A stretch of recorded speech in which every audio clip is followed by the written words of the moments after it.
This is Brent and Bill here again.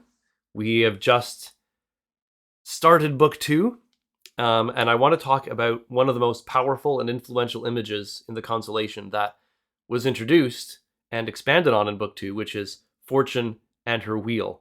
So think of a large wheel mounted on a stand, not lying on its side like in the Wheel of Fortune game show, spinning around so that what's on the top moves to the bottom, what's on the bottom moves to the top. Boethius says there's a woman standing next to it, spinning the wheel over and over again, not Vanna White, but Fortune, the goddess Fortune. And chapters 1 and 2 of book 2 are all about the foolishness of relying for happiness on the changing circumstances of life, because Fortune is consistently inconsistent. She's reliably unreliable. And I like what she says in chapter 2, how Boethius puts it. This is my art. This is the game I never stop playing. I turn the wheel that spins. I love to see the high come down and the low ascend.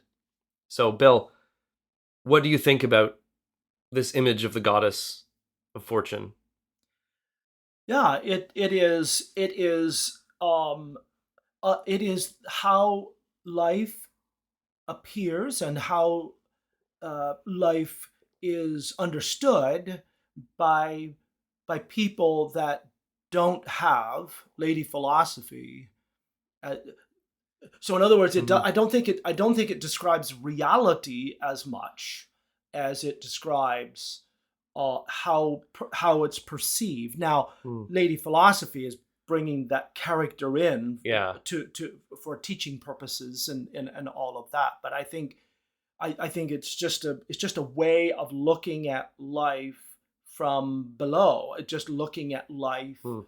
and saying, well, there's prosperity, and there's a sense in which that prosperity comes and that prosperity goes, and there's a cruelty Mm. almost to that. Yeah. There's a sense of despair, or there's a sense of self-adulation when it comes. There's a Mm. sense of despair when it goes. It's willy-nilly. It's uh, certainly not something upon which a person can build a coherent philosophy of life. Right. Yeah. And Right? that's what book two is all about. Yeah, exactly. Don't That's do what it. I think. Philosophy Right. is saying. Right. I liked how you said how it's not reality, but I mean, in a sense, it is. Which Sure. I wanted to bring up Ecclesiastes, so it's interesting that you say that because Ecclesiastes is very applicable here on Very this. much so. But in a sense, it is reality. So I was thinking about my 3-year-old son who just had his birthday on Friday, Mm-hmm. and one of the things I told him for his birthday is that he would get to sit next to Daddy for every meal. Mm-hmm. So he loves sitting next to me.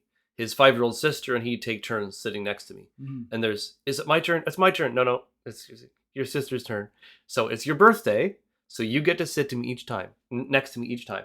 And then we had, he knew we're going to have supper. We're going to open presents. So he got an apple pie. He blows out the candle. All the attention's on him. He gets presents, everything, Yeah. and really happy. But not every day's your birthday.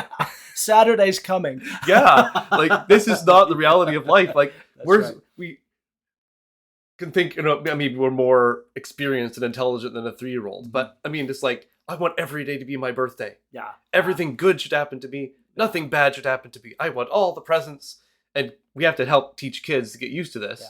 right? The 3-year-old goes up on the slide. No, you can't go yet. Yet let your sister have her turn. Right. It's not always your turn. Right. Right. Yeah, Sometimes it's not your turn. yeah. I think that's really helpful and really insightful in terms of this, because it's about how we live life day in and day out, and we Yeah. all know that sometimes, even as adults, we sort of live with a 3-year-old's Yeah. mentality. We do it in more sophisticated ways, and we're a little more guarded, Yeah. and things like that. But the bottom line is we do the same thing, and again, it betrays a worldview that says that I want to be in control. Mm-hmm. I the accomplishments that I have are solely due to me. Mm. I mean, God blesses hard work. We're not suggesting otherwise, but sometimes um, we look at that hard work and the accomplishments, and we, rather than giving glory to God, we see it as we see it as a personal accomplishment that is Mm. self-aggrandizing. Mm-hmm. And I think that's when we get into trouble, because those things can be taken away, and Yeah. then we're completely disoriented. Because we're not in control. That's where it is reality. Exactly. We're not in control. Right. And it's not about going up and down a slide for us. It's, why am I having, say, all these car problems, Mm-hmm. which Yeah. happened to me recently. Yeah. Why isn't it like, why am I having all these car problems? Mm-hmm. Of course, we're not wondering, why is my car working so well and we're not having problems? It's when the problems come, but Right. no one has everything good happen to them all the time. No, it's like the the couple that's been working. I mean, I'm later in life here, almost 64, and you approach retirement. There's so many people in my stage in life approaching retirement, and they've worked hard, and they've saved, and they've been very prudent with their finances, and 6 months after the retirement, you have stage 5 cancer. It just, these are things in life that you cannot plan for, Mm. and you cannot anticipate. Mm. But at the same time, if our hope is in our retirement and all of that, then again we find ourselves the victim, I would say, of Lady Fortune. Yeah. And we've placed ourselves outside of the blessing and the comfort of Yes. Lady Wisdom. Yeah, and we're going to. So, what philosophy is doing here, of course, is not giving all the answers to Boethius. This is more a demolition project. She needs to get out. Exactly. She needs to get her big machines out and clear away the rubble of, I should be unhappy because of bad fortune. So, and it's similar to that, I think, in a lot of what Ecclesiastes says, which of course is just one book of the 66, but also very important because there, the author, the preacher, uses the language of chance. Yeah. So, like in chapter 9, verse 11, he says, I saw that under the sun, the race is not to the swift, nor the battle to the strong, nor bread to the wise, nor riches to the intelligent, nor favor to those with knowledge, but time and chance happen to them all. Yeah. And that phrase "under the sun" is key, because you said a few minutes ago, right, that fortune's wheel is like, this is what it looks like here on earth. This is under the sun. And so in a sense, this is real. Time and chance. This isn't the full answer. God is exhaustively sovereign. But you can expect, according to Ecclesiastes, if you're fast, it doesn't mean you're going to win the race. And if you're strong, it doesn't mean you're going to win the battle. Bad luck happens. Yeah. Exactly. That's how we encounter life that way. Again, that's a good way to put it. Ecclesiastes is thinking. If I'm understanding Ecclesiastes properly, it's looking at life from below, right? And there are so many things in life that we just cannot, we don't understand. We can't exegete. Right. Right. All of those things, and ultimately, if we can, I don't know if you're wanting to do that, but go to the end of Ecclesiastes. What's the whole? What's the summation of everything? Right, and it's fear God, right? Keep His commandments. Yeah, and that's actually really similar to the very end of Boethius' Consolation. Live rightly before God, and trust in Him, and hope in Him, and pray to Him. Yeah, and it's interesting, Brent, and I don't know if this is an appropriate place to sort of, maybe just a little bit of a sidebar, but it's interesting, the function of philosophy here, this sort of classical philosophy, where it is designed to be eminently practical.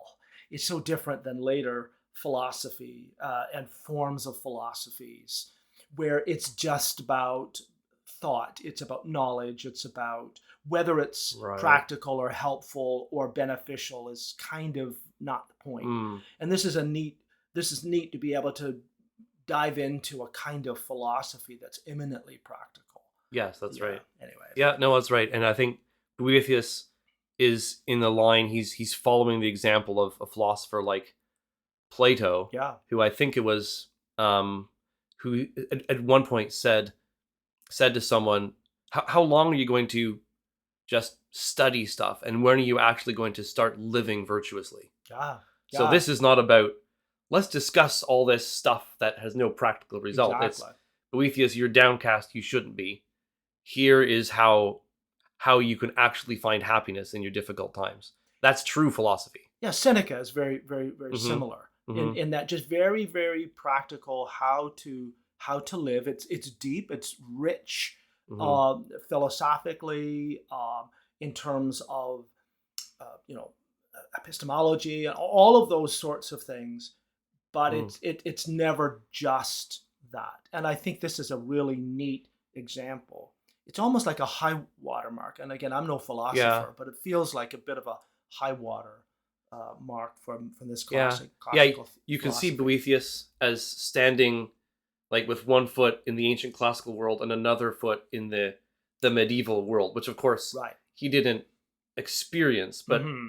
because he died in 525, Right. I believe it was, or 524, sorry. Well, it was the spring of 524 that Yeah, he was arrested, 524. wasn't it? Yeah, yeah, yeah. So, but so much of later philosophy, and he's even transmitting stuff from the Greek that would then not be Mm. studied for many centuries, Hmm. translating into Latin.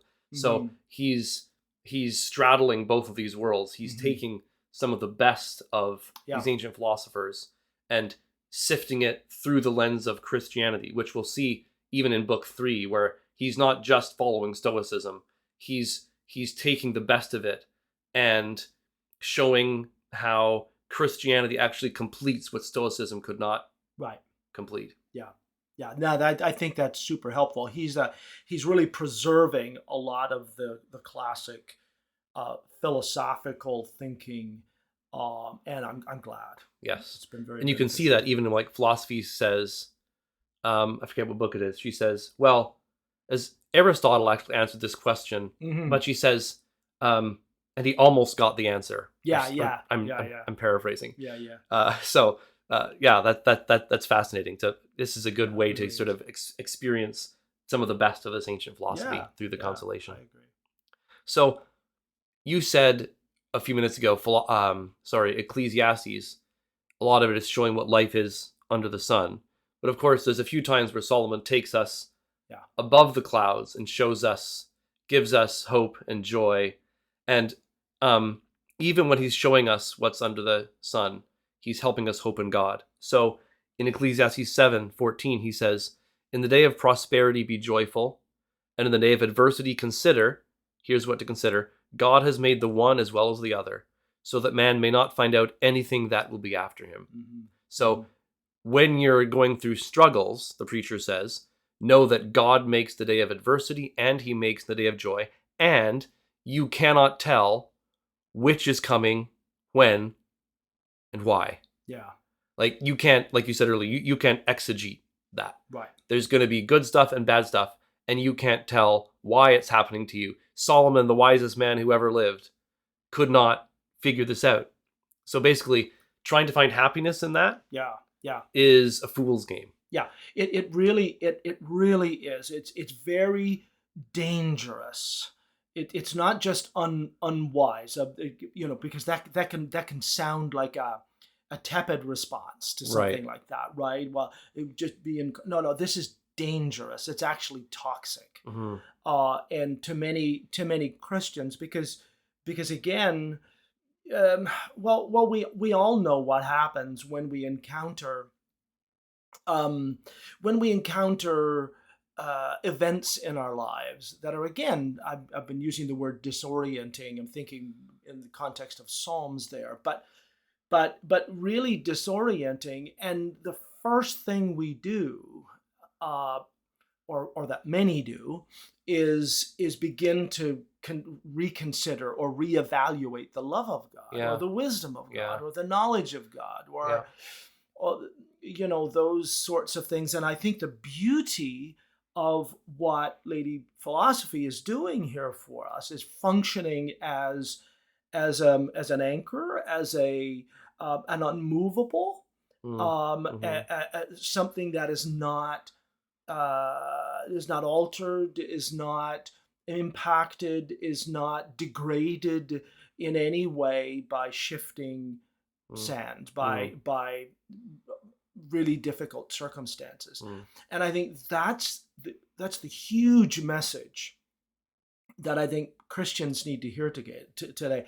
And again, thinking as a pastor now, that Christians need to know that God's blessing in their life is not to be measured by how much they have Mm. or his displeasure about how little Mm-hmm. they have, but it's got to center on the person of Christ. Mm-hmm. And when you look at the person of Christ and all that he's done for us in Christ, then that's the reorientation point for us Yes. as we experience a lot of really difficult things. It's not to trivialize Mm-hmm. the suffering that people have. It's just that in your suffering, how are you going to reorient your affections? And Mm-hmm. it's got to be through something that is immutable, something that's Yes. unchangeable. And the Wheel of Fortune, by its very nature, is Exactly. not immutable. Not at all. So, in chapter 2, in the words of philosophy, Fortune talks like a game show host. Climb Yeah. on up onto the Yep. wheel if you want, Yep. but only on condition that you will not think it a hardship to come down when the rules of my game require it. Exactly. And of course, in a sense, you can't stay off Fortune's wheel. Mm-hmm. Like Ecclesiastes would agree with that. But you can stop relying on Fortune for happiness. Mm-hmm. So, because of the reality of fortune and chance in the language of Ecclesiastes, you can't grasp good fortune and hold it in your hand. If you try to do that, it's like trying to stuff the wind Yeah. in your pocket, to Yeah. borrow Ecclesiastes Yeah, for sure. language.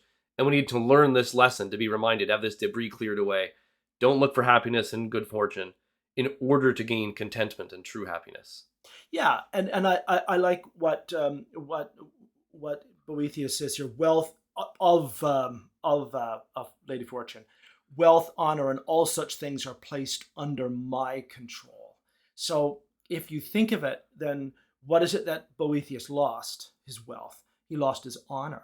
I Yeah. mean, in the sense of Yeah. his reputation in the court and all such. They're placed under his control. So and of course he is lamenting that, and we can understand why he would, but now Lady Philosophy is coming, and you've forgotten me, you've attached too much um, a sense of well-being to wealth and honor. Now let me help you reorient that, bring you back to where you need to be. It's not about wealth, it's not about honor, right? All those sorts of things. Well, it's good. And that's what she's going to do in book 2, and then Right. even more so in book 3.